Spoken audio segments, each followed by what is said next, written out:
Assalamu alaikum. This is Mrs. Khan from MM Model School, and today I am going to continue with the Unit 3 of Lesson 1 for students of class 10A and 10B, and the name of the lesson is Father's Help. So Swami had made all the allegations against Samuel, his teacher, and Swami's father had written a letter and given to Swami, and the letter was sealed and in an envelope, and he told Swami to give the letter to the principal, the headmaster. So Swami was feeling very guilty that what he said about Samuel was wrong, but he had no other option. He had already said it. As he entered the school gate, an idea occurred on him.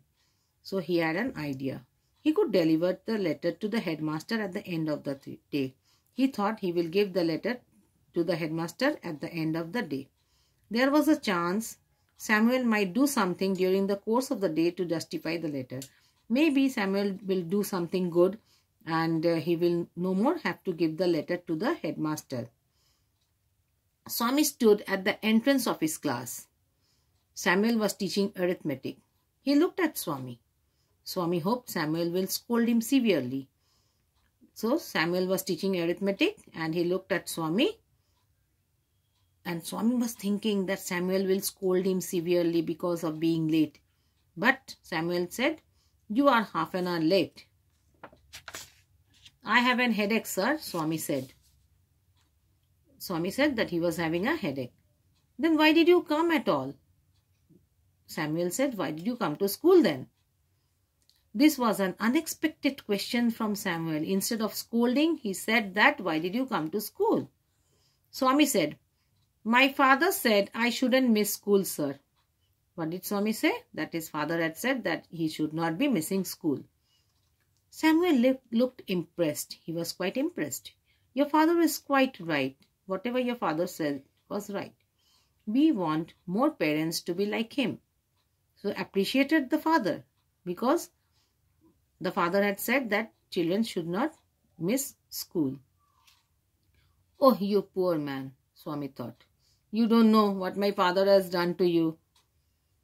So Swami knew that all the allegations his father had written to the principal about Samuel.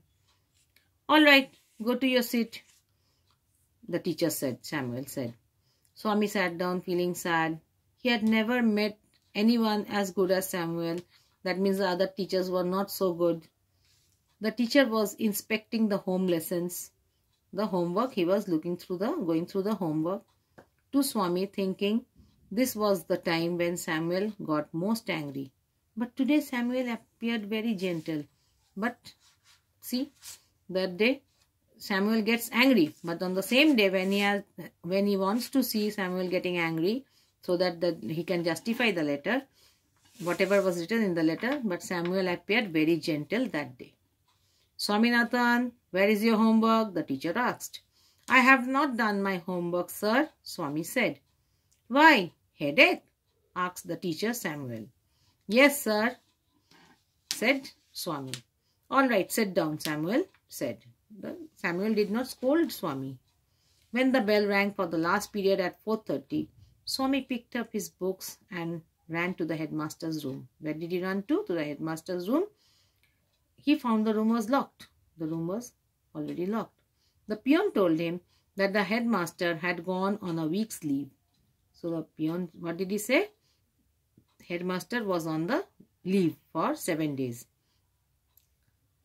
Swaminathan ran away from that place. As soon as he entered home with the letter, father said, "I knew you will not deliver it." "But headmaster is on leave," said Swami. Father took away forcibly the letter from Swami's hand and tore it up. He tore it up. "Don't ever come to me for help if Samuel scolds you again.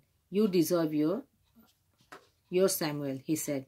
"If Samuel scolds you for the next time, you don't come to me for help. You deserve the scolding." We'll stop there for today. But one thing I want to ask you children, what do you think?